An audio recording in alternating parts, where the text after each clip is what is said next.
মানুষের সবচেয়ে মূল্যবান সম্পদ, যার উপরে আর কোনো সম্পদ হতে পারে না।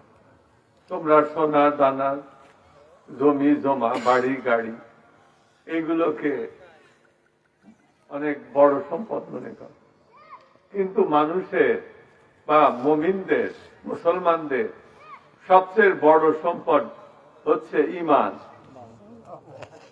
এই ঈমান যদি না থাকে তাহলে সে সবচেয়ে গরিব, সবচেয়ে নিঃস্ব, যদি ঈমান না থাকে।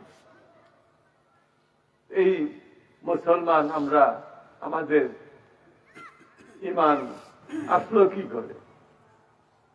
কি করে আমাদের ভিতরে ঈমানটা আসলো? ঈমানটা আসলো এইভাবে যে বিশ্বাস, আমরা বিশ্বাস করলাম। এই বিশ্বাস করার জন্য আমাদের ভিতরে ঈমান আসলো। কি বিশ্বাস করলাম?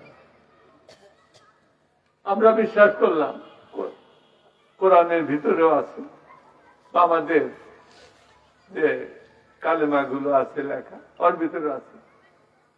আমাদের বিশ্বাসের ভিতরে বলা হয়েছে যে 7টা গায়েবী বিষয়ের উপর আমরা বিশ্বাস করলাম। এই 7টি গায়েবের বিষয়ের উপর আমরা বিশ্বাস করলাম। আমানতু বিল্লাহি ওয়া মালাইকাতিহি ওয়া কুতুবিহি ওয়া রুসুলিহি ওয়া ইয়াউমিল আখিরি ওয়াল কদরি খাইরিহি শাররিহি মিনাল্লাহি তাআলা ওয়া বাদাল মাউত। কয়টা হলো? 7টা। এই 7টার উপরে বিশ্বাস করলাম। বিশ্বাস কিভাবে করলাম? এই বিশ্বাস করার জন্য আমরা জিহ্বার দ্বারা উচ্চারণ করলাম। জিহ্বার দ্বারা উচ্চারণ করলাম।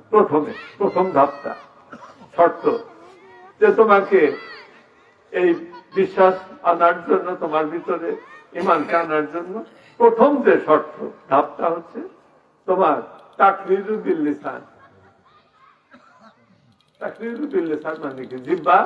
জিহ্বার দ্বারা তাকরীর করা, উচ্চারণ করা। তোমাকে বলতে হবে, তোমার জিহ্বা নাড়িয়ে বলতে হবে লা ইলাহা ইল্লাল্লাহু মুহাম্মাদুর রাসূলুল্লাহ।